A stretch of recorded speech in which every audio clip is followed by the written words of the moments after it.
Dobrý den, mé jméno je Jan Macák a jsem prezidentem klubu SpinUp.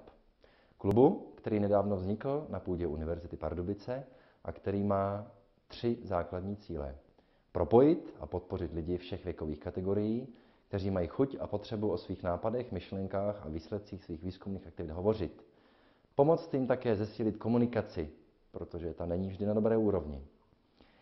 Dále chceme podpořit kreativitu a inovace u studentů a pracovníků univerzity, dát jim příležitost prodat své nápady a myšlenky před lidmi, kteří toto ocení a využijí, nebo jim nechat prostor zaplánovat si své postupy, podpořit je při přípravě projektů, business plánů, zakládání spin-out společností a tak dále.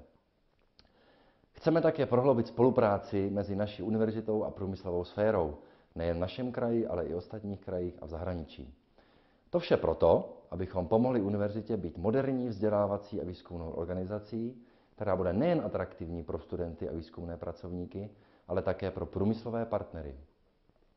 Pokud se vám tyto cíle líbí, oslovují vás a chtěli byste být přitom, pojďte být součástí klubu SpinUp.